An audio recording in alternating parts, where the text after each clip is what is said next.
कहते हैं सबका भला करो, क्योंकि जब अच्छा सोच नहीं सकते तो बुरा भी ना सोचो, क्योंकि हिसाब किताब का स्वामी ऊपर बैठकर सब देख रहा है। यही हो रहा था इस वक्त सक्सेना परिवार में। जहां आरती जी मानवी को दिन रात कोस रही थी, हजारों प्लान बना रही थी कि कैसे उस लड़की को बदनाम किया जाए, उनका तमाचा अब उन्हीं पर भारी पड़ चुका था।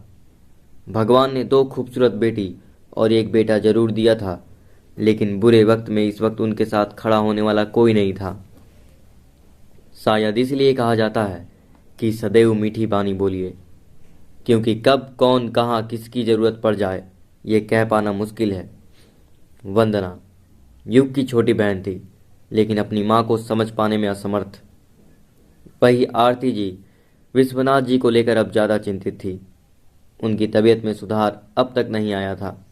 ये देख वो दोनों माँ बेटी परेशान हो चुकी थी। तभी वंदना का फ़ोन बज उठा। हेलो, हाँ भाई, कहाँ तक पहुँचे? अच्छा अच्छा, ठीक है। ठीक है, आप परेशान मत होइए। इतना कहते कहते वंदना का गला भर आया। उसने फ़ोन कट कर दिया। युग, जो अब आधे रास्ते तक पहुंच चुका था, उसे समझ नहीं आ रहा था कि आखिर ऐसा क्या हुआ जो अचानक विश्वनाथ जी को ऐसा हो गया।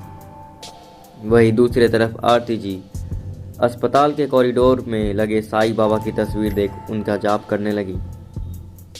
तभी अंदर से आते डॉक्टर बोले, मरीज अब खतरे से 15% खाली है, लेकिन अभी उनसे कोई नहीं मिले। यही उनके लिए अच्छा होगा। यह सुनते ही आरती जी साईं बाबा की तस्वीर देख बोली, हे बाबा, मेरे इनका ख्याल रखिए और उस चुड़ैल को जिंदगी से दूर कीजिए किसी भी तरह। ये सब उस लड़की की वजह से ही हो रहा है। जब से उसकी नज़र हमारे परिवार पर पड़ी है, तब से हमारे घर में कुछ अच्छा ही नहीं हो रहा। आरती जी अभी भी भुनभुनाई जा रही थी और मानवी को ही कोसे जा रही थी। ये सुनते सुनते वंदना मानो खिसिया गई हो। किस्मत की मारी वंदना चुपचाप अभी भी अस्पताल में लगे कुर्सी पर बैठी हुई थी। कुछ घंटों बाद युग और विवेक लगभग भागते हुए अस्पताल के अंदर घुसे और रिसेप्शन पर पूछे, विश्वनाथ सक्सेना? रिसेप्शन पर खड़ी लड़की ने डायरी में चेक करते हुए कहा, सर, रूम नंबर 13 में है, आप उस ओर बढ़ जाइए। रिसेप्शनिस्ट ने इशारा करते हुए कहा। इतना सुन ही वो दोनों उस ओर भागे। वहीं दूसरी तरफ गाड़ी में बैठी हुई मानवी और प्रीति अभी भी उन दोनों का इंतजार कर रही थी। प्रीति बोली, यार, इतना समय हो गया, इन लोगों को कुछ बताया नहीं। आई विश कि सब कुछ अंदर अच्छा हो। ये सुनते ही मानवी बोली, डोंट वरी, सब अच्छा ही होगा। इतना कहकर मानवी वापस से महामृत्युंजय जाप का पाठ मन ही मन पढ़ने लगी। एक बार इन लोगों का फोन आता तो हम लोग भी रिलैक्स होकर आगे बढ़ते, प्रीति ने दोबारा कहा। इतना कहते के साथ वो दोनों बातें कर ही रही थी कि तभी अंदर से विवेक का फोन आया। तुम लोग अब निकल जाओ, अंकल अब ठीक है। ओह, दैट्स ग्रेट न्यूज़। ठीक है, फिर हम निकलते हैं। इतना कह प्रीति ने फोन रख दिया और दोनों वहां से निकल हॉस्पिटल की ओर बढ़ गए। रास्ते में प्रीति ने कहा, वैसे मानवी, एक बात बता, तू तो युग के फैमिली से है ना, तो तू क्यों नहीं गई मिलने अंदर? ये सुनते ही मानवी सन्न हो गई और प्रीति को देखते हुए बोली, प्रीति, तुझसे क्या छुपाना यार, युग की मम्मी को मैं नहीं पसंद हूँ। ये सुनते ही प्रीति लगभग चौंकते हुए बोली, क्या? मगर क्यों यार, क्या बोले जा रही है तू? उदास भाव से मानवी बोली, वही बोल रही हूँ जो सच है। प्रीति, यार, तो तुम दोनों के फ्यूचर का क्या होगा? मुझे तो अभी से ये सोचकर टेंशन हो रहा है बेब्स। एक बात कहूँ प्रीति, प्यार ना ये सब चीज़ें सोचता नहीं है करते वक्त कि हमारी शादी होगी कि नहीं होगी, क्योंकि दिल ना सेल्फिश नहीं होता। ये तू तो सच कह रही है। वैसे मैं क्या कह रही थी कि तू ना उनसे थोड़ा बहुत बन, कुछ तो कर तू, वरना ऐसा ना हो जाए कि इश्क इश्क में ही रह जाए और तेरी शादी भी ना हो। और ये नहीं होने देना है। तू समझ रही है ना मैं क्या कहना चाहती हूँ? उदास मन से मानवी बोली, यार प्रीति, जब जो होना होता है वो होकर ही रहता है, तुम चाहे कुछ भी कर लो। फिर वो तो युग की मम्मी है, उन्होंने ऑलरेडी मेरे घर पर बहुत सारा तमाशा क्रिएट कर दिया है। मैं किसी से फोर्स तक नहीं कर सकती कि मेरी शादी वहीं पर हो। व्हाट? प्रीति ने लगभग चौंकते हुए कहा। मानवी, वो मेरे घर आकर इतना कुछ बोली कि मेरी मम्मी युग का नाम सुनते ही फायर हो जाती है। उनकी गलती से युग बेचारा पिस रहा है। मगर यार एक बात बताओ, वो तुझसे चिढ़ती क्यों है? यार उन्हें लगता है कि मैं उनके लड़के को फंसा कर रखी हूँ। ओ तेरी, ये तो फिल्मी दुनिया जैसी कहानी है यार। वो भी थोड़ा ड्रामा इमोशंस होता है, लेकिन यहाँ तो माजरा ही उल्टा है यार, प्रीति ने चौंकते हुए कहा। हाँ यार, शुरुआत उसके पापा ने ही की, मैंने तो कुछ किया भी नहीं। वो हमेशा से मेरे पीछे पड़े रहे कि मैं युग को पसंद करूं। इतनी बड़ी दुनिया में सिर्फ मैं ही अच्छी नजर आती हूँ, पता नहीं क्यों। मानवी, जब इंसान में क्वालिटी होती है ना, वो सबको दिखती है। यार ऐसी क्वालिटी तेल लेने जाए जहाँ सिर्फ और सिर्फ गालियां मिल रही हो किसी को। तंग आ गई हूं मैं, घर पर भी माहौल इतना खराब हो चुका है कि किसी से कुछ कह भी नहीं सकती, सबको गलत ही गलत लगता है। बस अब जो भी है, युग के पापा अच्छे हो जाए, बस मैं तो यही चाहती हूँ।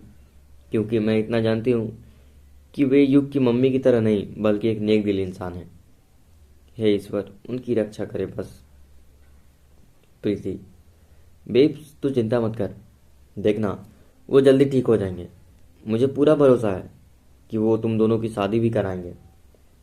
मानवी ने मुस्कुराकर हमेशा की तरह सिर्फ सर हिलाया, उदास मन से बिस्तर पर लेट गई। ओ भगवान, अब कौन है? जरा सा लेटू नहीं कि फोन आ जाएगा। युग का कॉल। हेलो। हाँ युग, पापा कैसे हैं?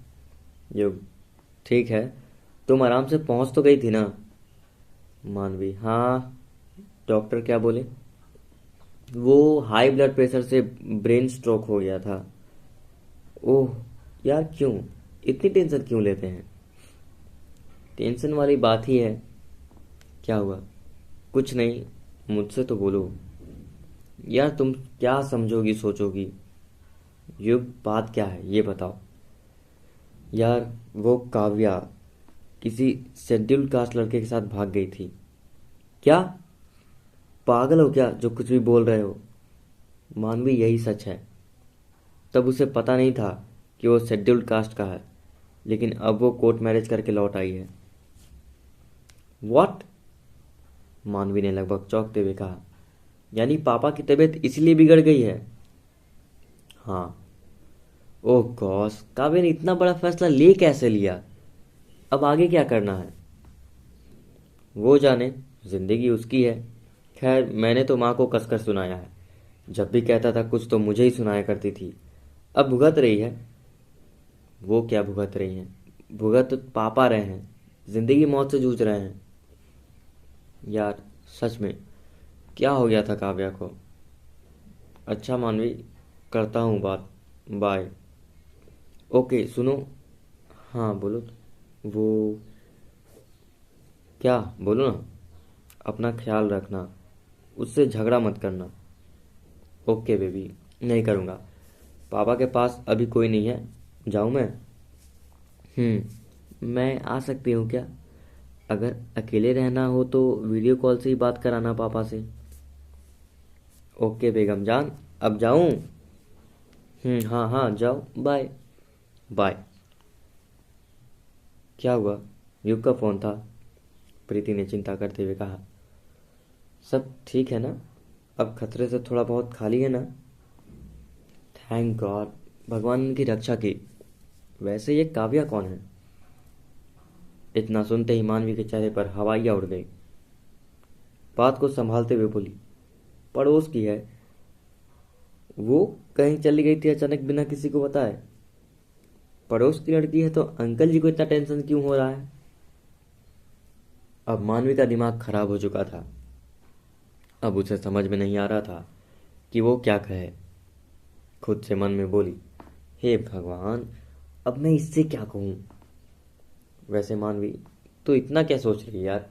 वैसे भी इसे विवेक सारी बातें ही बता देगा। इससे अच्छा होगा कि तू पहले ही बता दे। बात यह है प्रीति कि युग की बहन किसी लड़के के साथ भाग गई। ये जानते ही प्रीति की चीख निकल गई। क्या बोल रही है तू। वही बोल रही हूँ जो सच है यार। तो वो अभी कहाँ है। शायद आ गई वापस। बड़ी आई उनकी माता जी। अब अपनी बेटी को क्यों नहीं कुछ कहती। सबको सिर्फ बहू देखकर ही हाजमा बिगड़ता है। सही कहती है मेरी माँ। मानवी ने संकोच में कहा, प्रीति, ये बात किसी से कहना मत। तुझे लगता है कि मैं ऐसा करूँगी। नहीं, लेकिन फिर भी मैं अपने लिए नहीं, युग के लिए कह रही हूँ। चल आजा कुछ खा लेते हैं, क्योंकि हम लोग बहुत ज़्यादा जर्नी करके आए हैं। मुझे तो बहुत जोरों की भूख लग रही है।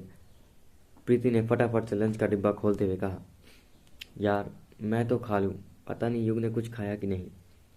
अरे बेबी, युग भी खा चुका होगा।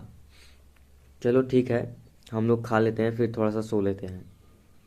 ये हुई ना बात। मैं बहुत थक गई हूँ मानवी। हाँ यार, खाया पिया कुछ भी नहीं, क्लास तोड़े 1000। हम लोगों ने कुछ घूमा भी नहीं, लग रहा सिर्फ वहाँ झगड़ा करने गए थे। मानवी की ये बात सुनते ही प्रीति जोर जोर से हंसते हुए बोली, चल कुछ तो करके आए ना हम अपने मेमोरेबल जर्नी पर। इतना कहते के साथ दोनों दोस्त हंसने लगे। अब क्या होगा आगे, ये जानने के लिए सुनते रहिए इस स्टोरी को। धन्यवाद।